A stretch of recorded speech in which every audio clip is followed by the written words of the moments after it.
नमस्कार दोस्तों, take P के यूट्यूब चैनल पर आपका स्वागत है। Theory of automata and formal language के इस लेक्चर में हम बात करेंगे acceptability of string and language की। टफल के प्रीवियस लेक्चर में हमने देखा था रिप्रेजेंटेशन ऑफ फाइनाइट ऑटोमेटा, है ना।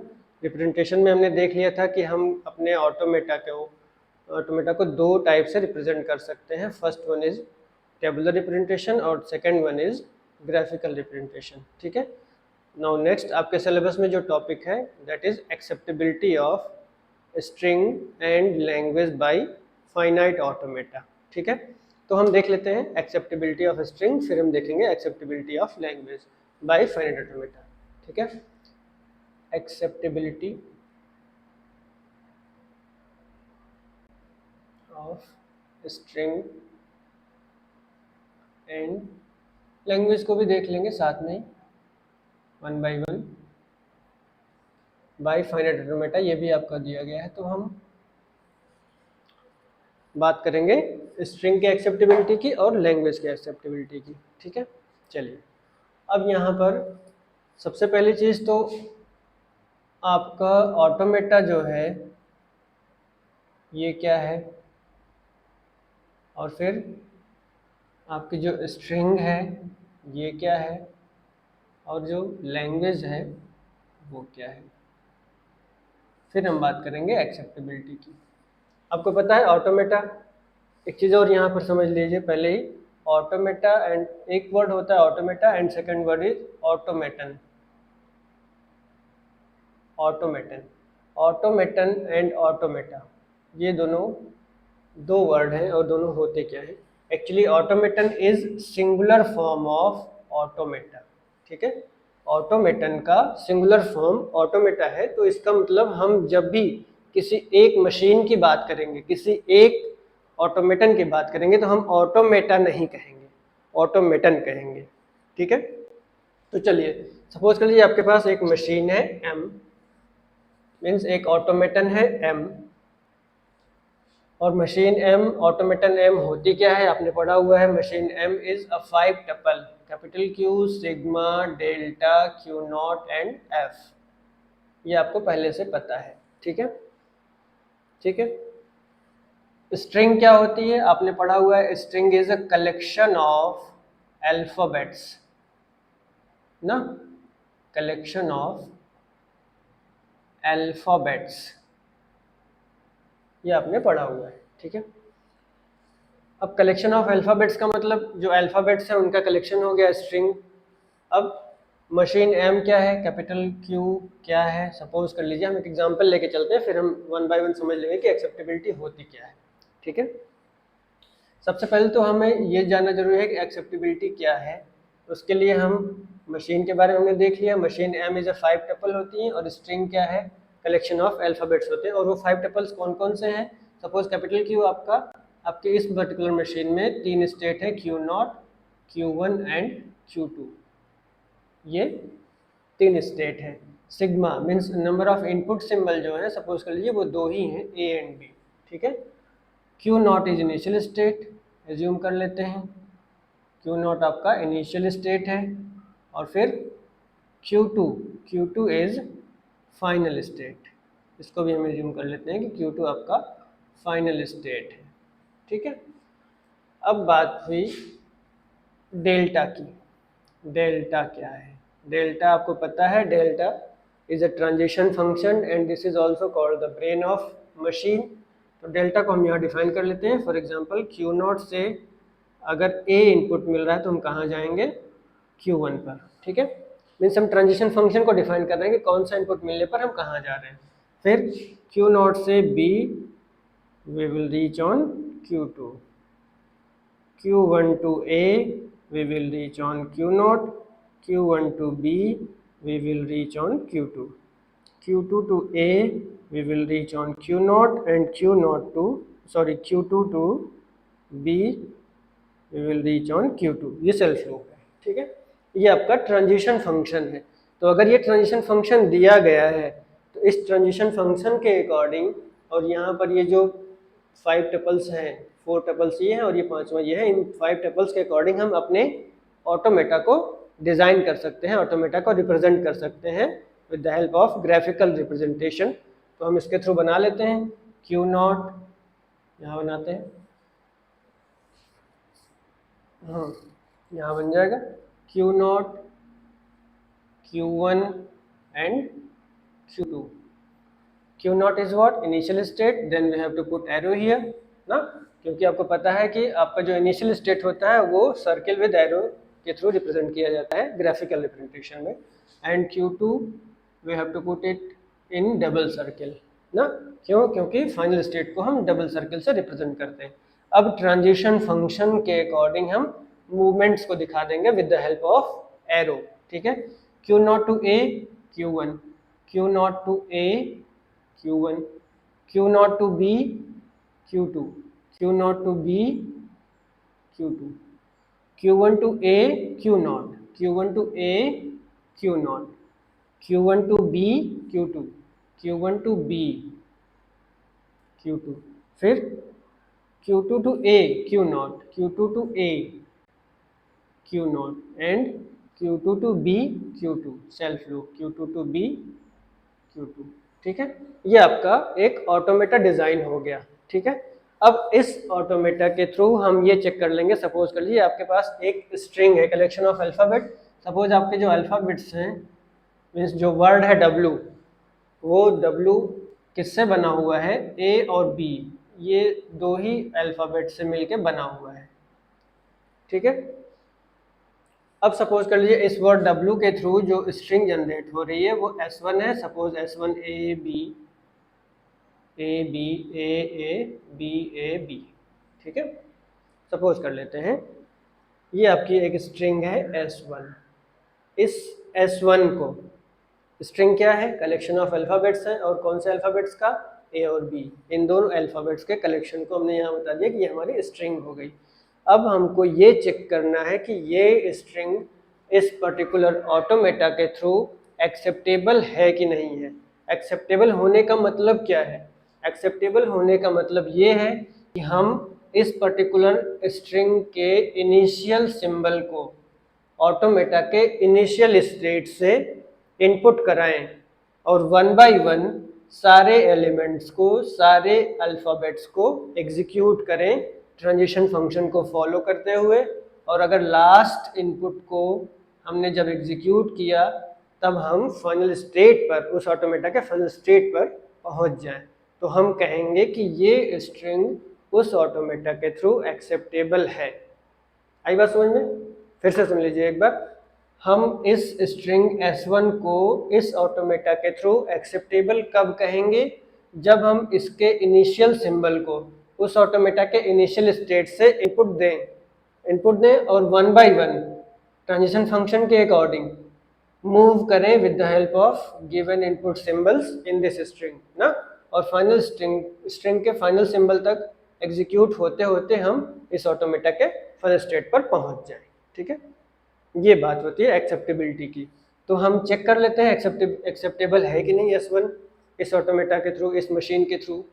तो हम स्टार्ट करेंगे Q नॉट से। Q नॉट से हमने स्टार्ट किया। आपका जो स्ट्रिंग है A B A A B A B A B A A B A B, ठीक है। अब हम क्या करेंगे? आपका जो इनपुट है, फर्स्ट इनपुट सिंबल जो कि इनिशियल इनपुट सिंबल है A, Q नॉट से A इनपुट दिया हमने। Q नॉट से A इनपुट दिया तो हम कहाँ चले गए? Q1 पर, Q1 पर चले गए। अब now remaining string is B A A B A B।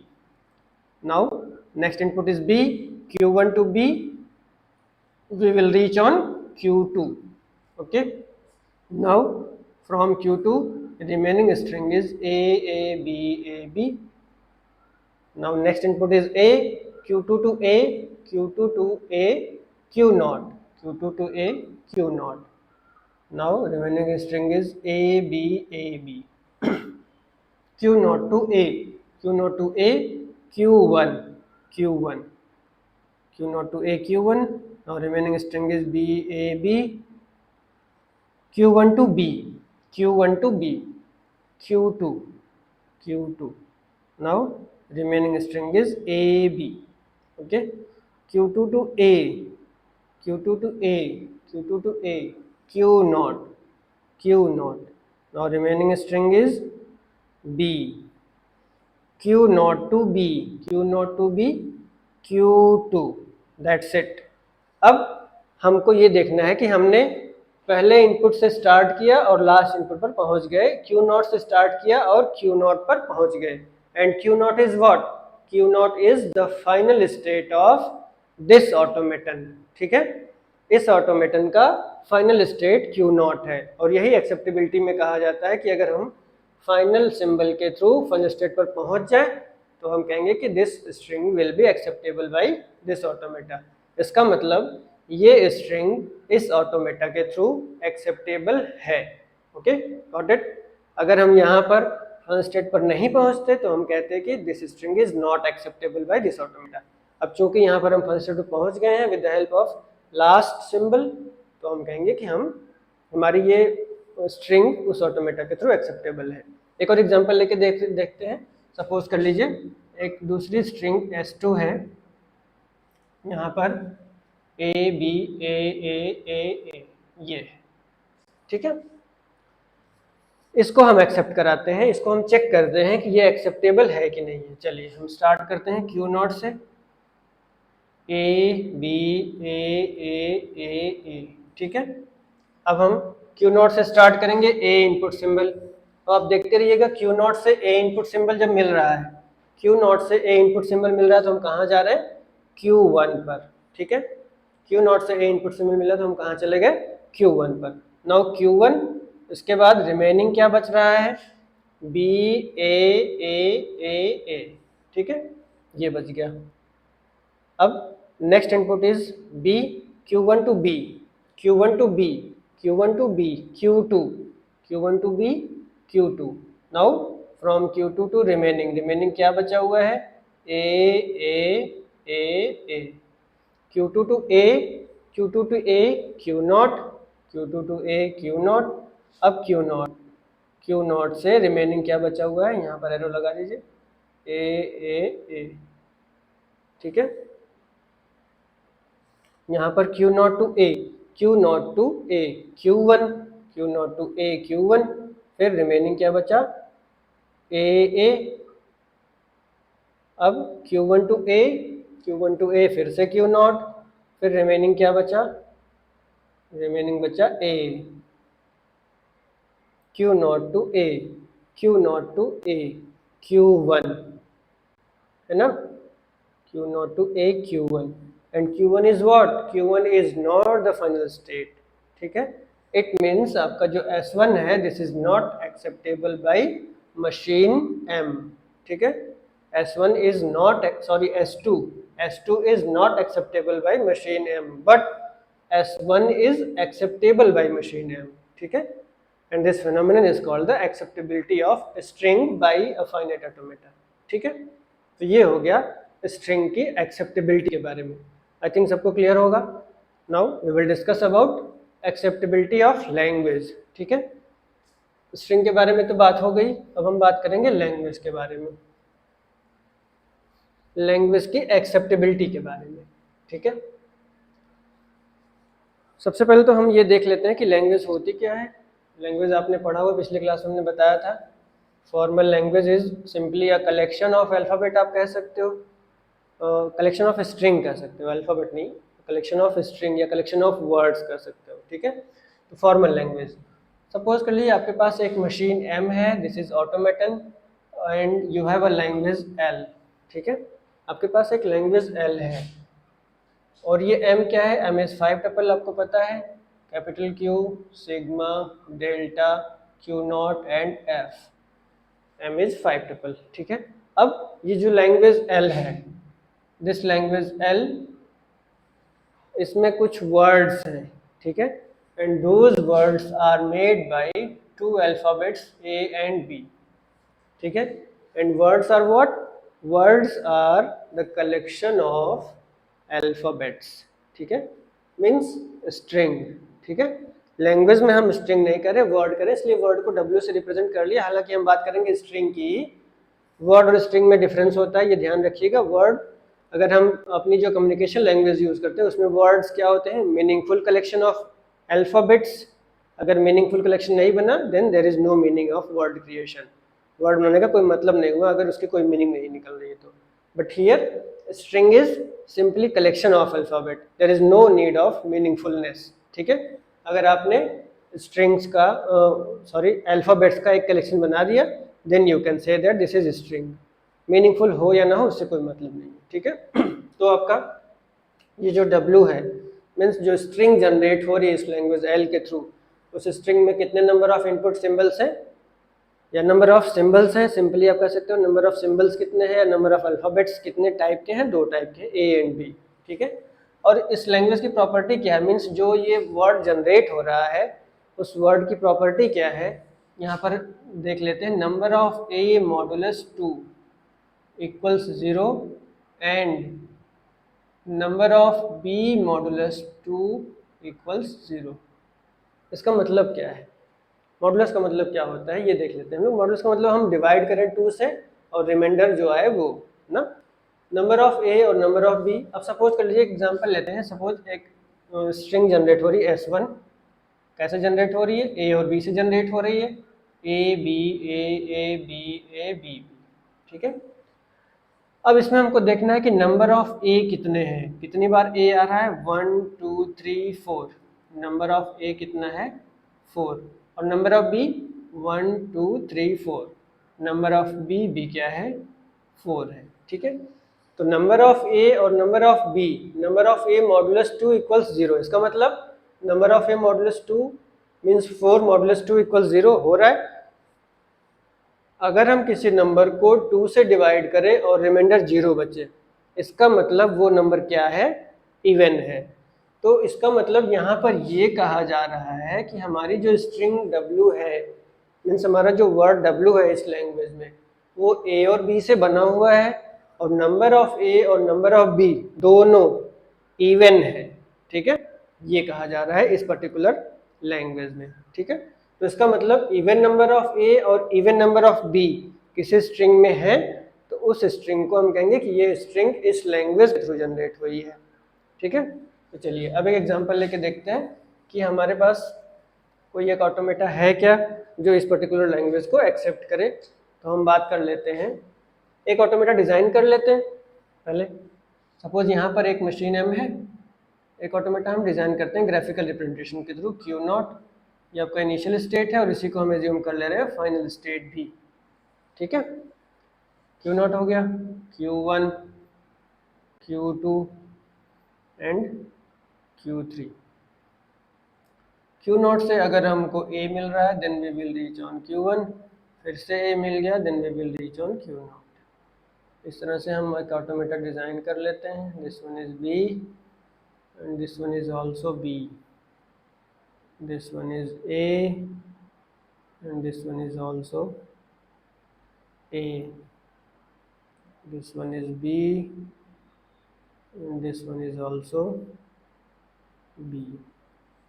एक हमने ये ऑटोमेटा बना लिया हुआ है। ठीक है, अब इस पर्टिकुलर लैंग्वेज के थ्रू जितनी भी स्ट्रिंग्स जनरेट हो रही हैं उन सभी को तो हम चेक नहीं कर पाएंगे। कुछ स्ट्रिंग्स को हम यहाँ पर चेक कर लेते हैं कि ये पर्टिकुलर स्ट्रिंग्स इस ऑटोमेटा के थ्रू एक्सेप्टेबल है कि नहीं है। तो सपोज कर लीजिए एक स्ट्रिंग है A B B S1, दूसरी एक और दूसरी ले लेते हैं S2 A B, एक और ले लेते हैं S3 A B A B। ऐसे ढेर सारी स्ट्रिंग्स हो जाएंगी। तो हम कुछ स्ट्रिंग्स को लेके देख लेते हैं कि हमारा जो ऑटोमेटा है ये इस पर्टिकुलर लैंग्वेज को मीन्स इसके थ्रू जनरेटेड स्ट्रिंग्स को एक्सेप्ट कर पा रहा है कि नहीं कर पा रहा है। ठीक है, तो चलिए हम इसको चेक कर लेते हैं। सेम प्रोसीजर वही रहेगा जो आपने वहाँ पर स्ट्रिंग को एक्सेप्ट करने में चेक किया हुआ था। इनिशियल स्टेट से स्टार्ट करेंगे, इनिशियल इनपुट सिंबल से स्टार्ट करेंगे, फाइनल इनपुट तक पहुँचते पहुँचते हमें कहाँ पहुँचना है, फाइनल स्टेट पर। अगर हम पहुँच गए it means this string is acceptable by this automata. ठीक है, तो चलिए पहले छोटी स्ट्रिंग से स्टार्ट करते हैं A B। ये इस प्रॉपर्टी को होल्ड कर रही है, number of A2 number of B2। ठीक है, होल्ड कर रहा है। ठीक है, अच्छा अगर नंबर ऑफ A और नंबर ऑफ B 0 हो तो स्ट्रिंग क्या हो जाएगी, फाई हो जाएगी। इसलिए अब यहाँ पर फाई अगर हम कोई इनपुट नहीं दे रहे तब भी हम फाइनल स्टेट पर पहुँच जा रहे हैं ना, इसका मतलब पहले के लिए तो हमारा ट्रू हो गया। ठीक है, दूसरा A B, A Q naught से स्टार्ट किया, ए बी पहुँच गए फाइनल पर, इसका मतलब ये स्ट्रिंग एक्सेप्टेबल है। अब इसके लिए चेक कर लेते हैं, ए बी ए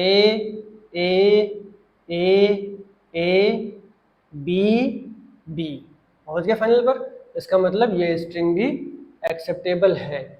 अब इसको चेक कर लेते हैं, A B A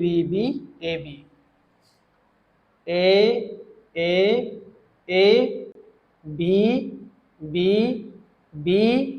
A and B, यहाँ पहुँच गए, इसका मतलब ये स्ट्रिंग भी एक्सेप्टेबल है।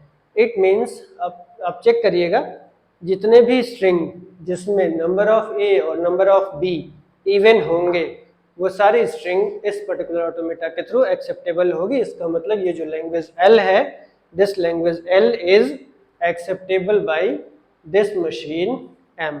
ठीक है, and this is called the acceptability of language. ठीक है, यहाँ तक हो गई बात क्लियर? चलिए, तो ये हो गया acceptability of string and acceptability of language. इसके बाद आपके सिलेबस में नेक्स्ट टॉपिक दिया हुआ है NFA। ठीक है, NFA और DFA का NFA में इक्विवेलेंस क्या, मीन्स NFA का DFA में कैसे हम कन्वर्ट करेंगे। ठीक है, equivalence of NFA and DFA। ठीक है, तो चलिए हम बात कर लेते हैं NFA और DFA के बारे में। ठीक है, चलिए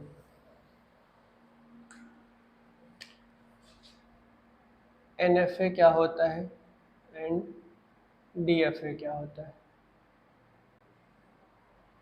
इसके पहले हम ये देख लेते हैं कि what is FA, finite automata क्या होता है, क्योंकि फाइनाइट ऑटोमेटा का ही दो पार्ट है, DFA एंड NFA। ठीक है, finite automata is a machine having 5 tuples q, sigma, delta, q naught and f। ठीक है, finite automata is a machine having 5 tuples, और finite automata के ही दो पार्ट हैं, NFA and DFA। It means NFA and DFA both must have 5 tuples। Means ये machine M1 भी 5 tuples को hold करेगी, Q, sigma, delta, Q naught, F, and this machine also holds Q, sigma, delta, Q naught and F, but there is some basic difference between these to.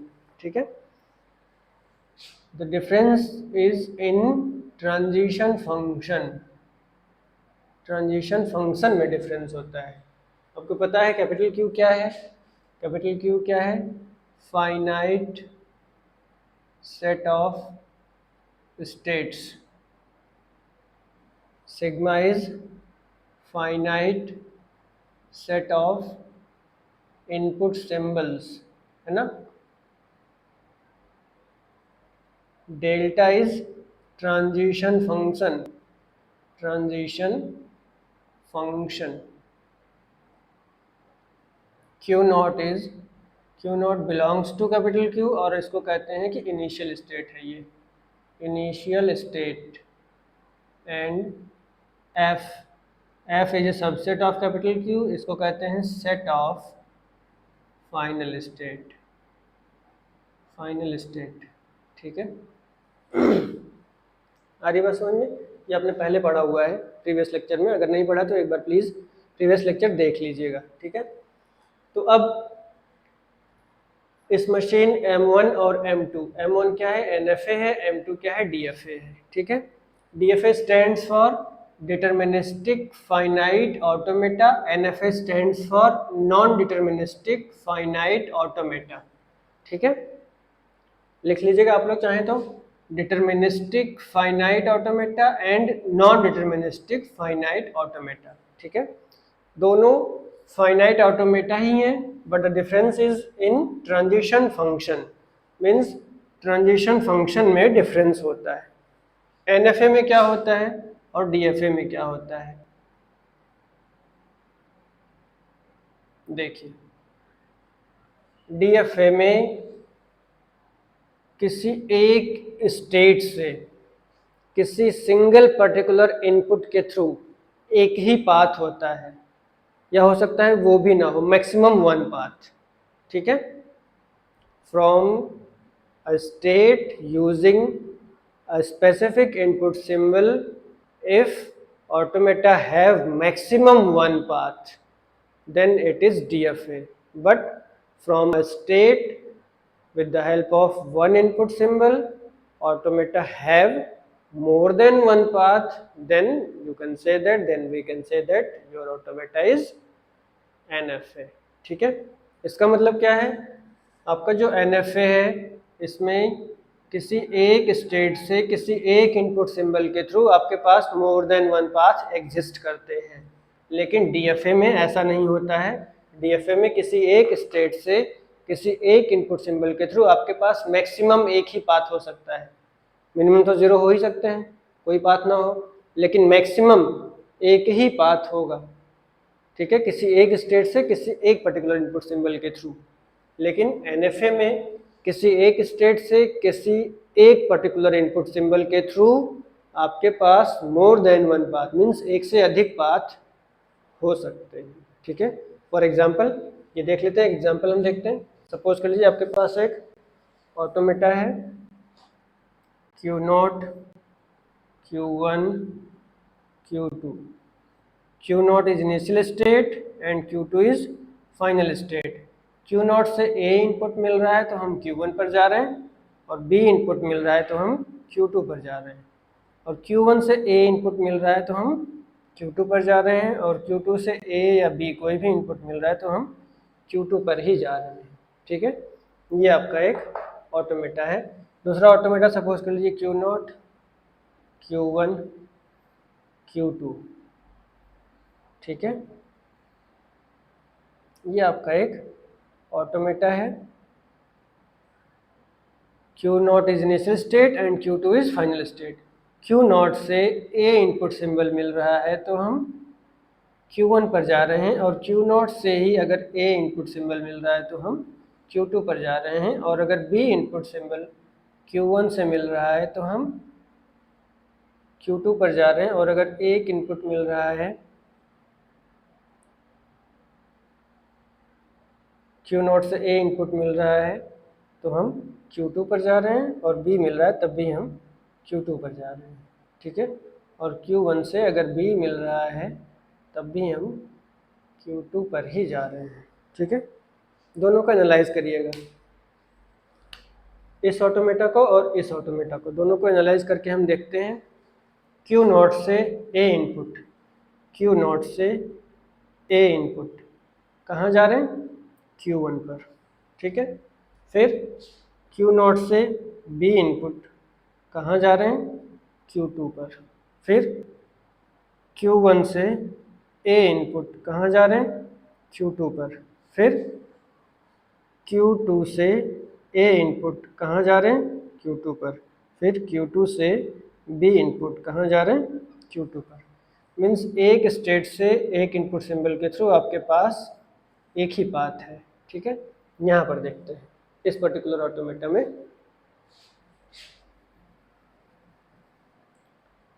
Q0 से A input मिल रहा है तो कहाँ जा रहे हैं, Q1 पर भी जा रहे हैं और Q2 पर भी जा रहे हैं। Q1 पर भी जाएंगे और Q2 पर भी जाएंगे, मीन्स हमारे पास दो पाथ हो गए, चाहे तो आप Q1 पर जाए चाहे तो Q2 पर जाए, ठीक है। और Q1 से A मिल रहा है तो कहीं नहीं, B मिल रहा है तो B मिल रहा है तो हम Q1 पर भी जा रहे हैं और Q2 पर भी जा रहे हैं, है ना। Q1 पर भी जा रहे हैं और Q2 पर भी जा रहे हैं, और Q2 से A मिल रहा है तो हम Q2 पर जा रहे हैं, और Q2 से B मिल रहा है तो हम Q2 पर जा रहे हैं, है ना।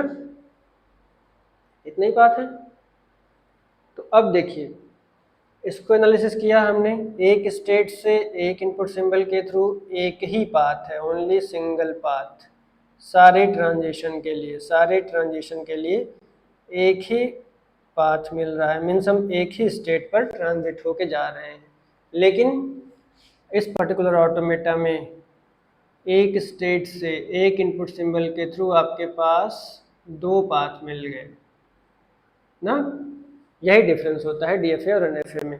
किसी एक स्टेट से किसी एक इनपुट सिंबल के थ्रू अगर हम सिंगल स्टेट पर या सिंगल पाथ मिल रहा है अगर हमको, then that automata is DFA. और किसी एक स्टेट से कोई एक इनपुट सिंबल यूज करके अगर हम मल्टीपल स्टेट पर पहुंच रहे हैं, मल्टीपल पाथ फाइंड आउट हो रहे हैं, इसका मतलब दैट ऑटोमेटा इज एनएफए। ठीक है, तो ये होता है डीएफए और एनएफए, और डिफरेंस भी बस इतना ही है और कोई डिफरेंस नहीं है। आपके डीएफए और एनएफए में और कोई डिफरेंस नहीं है। वो भी 5 ट्रिपल मशीन है, ये भी 5 ट्रिपल मशीन है, but the difference is in transition function. Transition function कैसा होता है? डीएफए में किसी एक ऑटोमेटा के थ्रू किसी एक स्टेट से किसी एक इनपुट सिंबल के थ्रू एक ही पाथ एग्जिस्ट करता है मैक्सिमम, लेकिन एनएफए में मोर देन वन पाथ एग्जिस्ट कर सकते हैं। ठीक है, तो फ्रेंड्स आज के लिए बस इतना ही, बाकी फिर हम बात करेंगे नेक्स्ट क्लास में। Thank you.